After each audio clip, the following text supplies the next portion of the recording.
Rohit sir, आपके साथ हुआ क्या था एक्चुअली में? आप मेरी तरफ से सर ये मेरे पड़ोस में शीला जी रहते हैं। इनकी बेटियां हलूमाजरा गई थी जी, वहाँ उनके साथ कुछ इंसिडेंट हो गया। उनके फादर जो अलग रहते हैं उन्होंने मारा होगा उन बेटियों को। तो मुझे कॉल आई थी उनकी बेटियों की डायरेक्ट, भैया आ जाओ हमें बचा लो। तो लड़कियां जैसी गाड़ी से उतरती हैं तो मेरे पास दौड़ते आती हैं, भैया बचा लो, ये पुलिस वाले हमें मारने की बात कर रहे हैं। जैसे ही जो मैंने बोला कौन पुलिस वाले बोल रहे हैं, तो उन्होंने बोला ये सामने है। फ्रेंड को बोला कि जल्दी से वीडियो बनाओ। उन्होंने मेरे फ्रेंड को भी मारना शुरू कर दिया, डंडे से मारा, जो उनको दिखा, अंधाधुंध मारा। एक तो होता है कि कोई थोड़ा सा देख कर मारता है, मतलब ऐसा मारने की कोशिश कीजिए। हमें नॉन स्टॉप मारते रहे और मेरे कपड़े उतार के मुझे मारा गया, मेरी पैंट उतरवा के मुझे मारा गया। और मेरे को मानसिक तौर पे वो ठीक नहीं लग रहे थे और सबके सब ऐसा लग रहा था कि किसी ने मतलब सूखा नशा किया हो। मैं बेहोश हो गया था। हमें रेस्क्यू किया गया है और वो भी तब जब बाहर महिला जो शीला जी आई थी, उन्होंने हमारे काउंसलर को कॉल करी। सत्य कहेंगे, सत्य लिखेंगे, सत्य चलेंगे। रोहित सर, आपके साथ हुआ क्या था एक्चुअली में? आप मेरी तरफ से सर ये मेरे पड़ोस में शीला जी रहते हैं अपने बच्चों के साथ, 4 बच्चों के साथ। ये हस्बैंड से अलग रहते हैं अपने। इनकी बेटियां हलूमाजरा गई थी जी, वहाँ उनके साथ कुछ इंसिडेंट हो गया। उनके फादर जो अलग रहते हैं उन्होंने मारा होगा उन बेटियों को। तो मुझे कॉल आई थी उनकी बेटियों की डायरेक्ट कि भैया आ जाओ हमें बचा लो। तो मैं उस पर्पज़ से गया था कि उनको कंप्लेंट वगैरह के लिए असिस्ट कर सकूं थाने में। तो सर मैं जैसे ही वहाँ पहुँचा हलूमाजरा में, वहाँ पे बेटियों से पूछा आप किधर हैं, तो बोले पुलिस मेरे पापा को और हमें ही लेकर आ रही है। जैसे ही पुलिस वाले अपने थाने में गाड़ी लेकर पहुँचे तो लड़कियाँ जैसी गाड़ी से उतरती हैं तो मेरे पास दौड़ते आती हैं, भैया बचा लो, ये पुलिस वाले हमें मारने की बात कर रहे हैं। मतलब कि पुलिस वालों ने बोला था कि आपको तुम पहुँचो थाने चलो, तुम्हें मैं लेडी कांस्टेबल से अभी तुम्हारी पिटाई करवाता हूँ। इसलिए घबरा गई थी बेटियाँ। तो इसलिए मैंने जैसे ही जो मैंने बोला कौन पुलिस वाले बोल रहे हैं, तो उन्होंने बोला ये सामने है। तो जो सामने थे उनका नाम था सेवा सिंह जी, ASI। तो उतरे। मैंने कहा सर बच्चियाँ हैं तो आप ऐसा बोल रहे हो, डर जाएंगी और पहले से डरी हुई हैं। तो वो और ज़्यादा बोल्ड हो गए, तू कौन है? मैंने कहा सर मेरे साथ मतलब सर प्लीज़, मैं बड़ा मतलब इनको असिस्ट करने आया, बड़ा आराम से बात कर रहा हूँ। वो एकदम तेज़ी से मेरे साथ है। पहले तो उन्होंने मेरे को बहुत तेज़ हाथ मारा और उन्होंने ऐसे सर्कमस्टेंस क्रिएट किए कि ऐसा लग रहा है कि मैं झगड़ रहा हूँ उनसे, जबकि मैं उनसे झगड़ भी नहीं रहा था। उन्होंने जैसे ही मोड़ा मारा, मैंने अपने फ्रेंड को बोला कि जल्दी से वीडियो बनाओ। उन्होंने मेरे फ्रेंड को भी मारना शुरू कर दिया और मारते मारते अंदर ले गए और हमारे फ़ोन छीन लिए। फ़ोन छीनने के बाद वो एक तो सेवा सिंह जी थे, 3 लोग और थे। उनको बोला कि जब तक मैं मना ना करूँ इनको मारते रहो। तो वो नॉन स्टॉप सर हमारी पिटाई करते रहे। मैंने उनको बीच में ये भी बोला कि आपने अब जितना मारना मार लो, जैसे मैं इस कमरे से निकलूंगा तो आपके खिलाफ बहुत कड़ी मतलब कार्रवाई करवाऊंगा। तो और ज़्यादा चिढ़ के कह रहे तेरे जैसे 10 आते हैं 10 जाते हैं, 10 को मैं रोज़ मारता हूँ यहाँ पे, और तूने डॉक्टर के पास जाना हो, जज के पास जाना हो, कहीं पर भी जाना हो, तू जा, प्रशासन हम ही है और जो हम बोलेंगे वही होगा। वो डायरेक्टली सर बहुत he is very strict person और मेरे को मानसिक तौर पे वो ठीक नहीं लग रहे थे और सबके सब ऐसा लग रहा था कि किसी ने मतलब सूखा नशा किया हो। सबके सब ऐसे थे। तो उनका मेडिकल भी नहीं हुआ है सबका। तो सबने नॉन स्टॉप मारा सर। मेरी पीठ में कुछ मेरा ट्रीटमेंट चल रहा है L4 L5 का, पिछले दिसंबर से चल रहा है सर, 2024 से। मेरी डिसलोकेट हो गई थी तो मैंने उनको मना किया कि मेरी पीठ पे मत मारो प्लीज़, इसका ट्रीटमेंट चल रहा है। बोलते तेरा ट्रीटमेंट तो अब हम करते हैं। उन्होंने वहाँ पर मेरे 5 मुक्के मारे, डंडे से मारा, जो उनको दिखा, अंधाधुंध मारा। एक तो होता है कि कोई थोड़ा सा देख कर मारता है, मतलब ऐसा मारने की कोशिश कीजिए पूरी तरह से। फिर जब थोड़ी देर बाद वो रुके, मैं अनकॉन्शियस होके गिर गया। फिर मैं जब गिरा फिर मारा। मेरे साथ जो लड़का था उसने बताया सर इसकी L4 L5 का काम चल रहा है, इसका ट्रीटमेंट चल रहा है, आप इसको मत छेड़ो।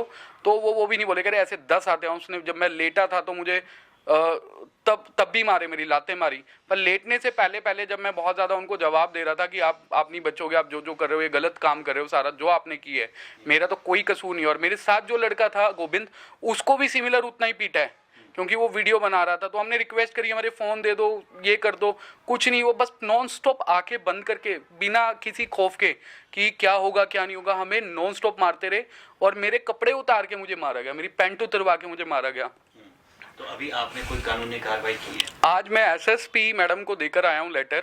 मैडम से रिक्वेस्ट करी, मैडम ने मेरे हालात भी देखे हैं, इसी हालात में मैं गया था। मैडम से रिक्वेस्ट करी, मैडम को सारा इंसिडेंट बताया जो मैं आपको बता रहा हूँ। तो मैडम ने ये जो लेटर है मार्क कर दिया है DSP सेक्टर 34 को। तो अब देखते हैं कि क्या चीज़ें होती हैं। परंतु मैं आपको ऑन कैमरा ये बताने जा रहा हूँ जो चीज़ें मैंने देखी हैं। मुझे नहीं लगता कि पुलिस प्रशासन भी उतना स्ट्रिक्ट एक्शन ले पाएगी, क्योंकि जब 4 कांस्टेबल और ऐसा पुलिस में बिल्कुल भी खौफ नहीं है, तो कम से कम मुझे ये लगता है कि सीनियर ऑफिसर्स का ही डर नहीं है जिनको, तो क्या ही एक्शन होगा उनके अगेंस्ट। तो मेरी रिक्वेस्ट है आपके कैमरे के माध्यम से कि इस पर कड़ी से कड़ी कार्रवाई की जाए, क्योंकि we are educated. I am a social activist, professional social activist working with the Chandigarh administration, state government, national government, central government. और सबसे बड़ी बात कि हम लोग इतना काम करें कि हमारे को जितने मेरे को भारत सरकार की तरफ से मेरे खुद के मेडल है, 3 मेडल मिले हुए हैं मुझे, माननीय प्रधानमंत्री जी से, माननीय राष्ट्रपति जी से, उपराष्ट्रपति जी से, इतने बड़े अवार्ड्स। और यही नहीं कि मैं अपने भारत को सिर्फ देश में ही नहीं, प्रदेश में भी, इंटरनेशनल लेवल पर भी हम लोग दूसरी गवर्नमेंट्स के साथ इतना एक्टिवली काम कर रहे हैं, वहाँ अपनी सरकार का, अपनी गवर्नमेंट का इतना नाम किया हमने। उसके बावजूद और मैं नॉन स्टॉप इतने सालों से पब्लिक के लिए काम कर रहा हूँ, देश के लिए काम कर रहा हूँ। अब ये चीज़ अगर मेरे साथ हो सकती है तो ये खुली पूरा पुलिस की तरफ से क्लियर एक संदेश था, आप कोई भी हो, कुछ भी हो, कैसे भी हो, हमसे ऊपर कुछ नहीं है। और ये सरेआम पुलिस की ड्रेस में गुंडागर्दी है जो ये ओपन चल रही है सर, वो की कोई खौफ नहीं, उनकी आंखों में उस दिन कोई खौफ नहीं दिखा।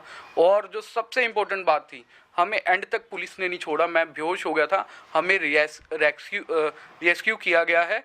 और वो भी तब जब बाहर महिला जो शीला जी आई थी, उन्होंने हमारे काउंसलर को कॉल करी, मेरे पेरेंट्स को कॉल करी, तो उन्होंने छुड़वाया, उन्होंने एम्बुलेंस बुलाई है। मैं थाने से एम्बुलेंस से गया हूँ, आपके पास वीडियोस भी होंगी। और मतलब अगर ना आते तो वो हमें और मार रहे होते उस टाइम। सर हुआ क्या था उस दिन? जैसी मुझे सूचना मिली कि पुलिस स्टेशन के अंदर जो हल्लो माजरा चौकी है, वहाँ पर रोहित शर्मा को मारा जा रहा है और उसके दोस्त को पीटा जा रहा है। और जिन 2 बच्चियों ने मुझे फ़ोन किया, उसकी मदर, उनको भी मैं जानता हूँ, उसकी मदर के फ़ोन से मुझे फ़ोन आया कि ऐसे ऐसे करके हल्लो माजरा चौकी में रोहित भैया को और उनके दोस्त को पुलिस वाले मार रहे हैं। जैसे ही मैं पहुँचा पुलिस चौकी तो मैंने देखा कि जाके पुलिस वाले जो हैं नीचे लिटा रखा है रोहित शर्मा को, वो सिर्फ एक अंडरवियर में था और उसको नीचे लिटा रखा था। और जिस हिसाब से हमें उससे बात की, उसने मुझे बताया कि हमें पुलिस वालों ने बहुत मारा, डंडों से पीटा है और ऐसी जगहों पे मारा है ताकि निशान ना आए। लेकिन फिर भी कुछ निशान जो हैं वो आगे थे। जब आपने वो फोटो देखी जो वायरल हुई हैं तो पता चला है। और अभी आप जो हम अखबार में पढ़ रहे हैं कि पुलिस वालों की तरफ से एक बयान आया था कि उसके अंदर पुलिस वाला कह रहा है कि मेरी वर्दी इन्होंने फाड़ी। तो मैं 3 घंटे, कम से कम 3 घंटे, जब मुझे सूचना मिली मैं वहाँ पर पहुँचा, मैं 3 घंटे थाने में रहा हूँ, उस चौकी में रहा हूँ।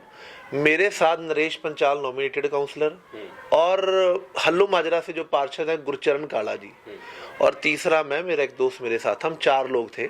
हम चारों लोग वहाँ पे रहे हैं। उनकी वर्दी पर एक निशान तक नहीं था, फटने की तो बहुत दूर की बात है, उनकी वर्दी बिल्कुल ठीक थी, वर्दी बिल्कुल ठीक थी।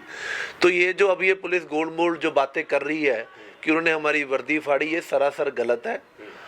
जो बात देखने वाली है कि किस तरीके से चंडीगढ़ पुलिस एक आम नागरिकों को, एक नेशनल अवॉर्डी बच्चे को जिसको प्रेसिडेंट से अवार्ड मिला है सोशल सर्विस के अंदर, जो देश का प्रतिनिधित्व करते हैं, कई देशों में जाकर यूथ के बड़े बड़े कार्यक्रमों में जाते हैं भारत देश की तरफ से, ऐसे लोगों को इस तरीके से थाने में चौकी में घेर के पीटा जा रहा है।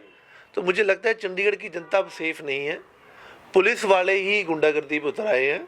मैं पूरी पुलिस को दोष नहीं दूंगा, लेकिन पुलिस में कुछ ऐसे लोग हैं जैसे ये सेवा सिंह और इनके जो साथी थे हल्लो माजरा चौकी में, जिन्होंने बहुत बुरे तरीके से रोहित को और रोहित के दोस्त गोविंद को बहुत बुरे तरीके से पीटा है।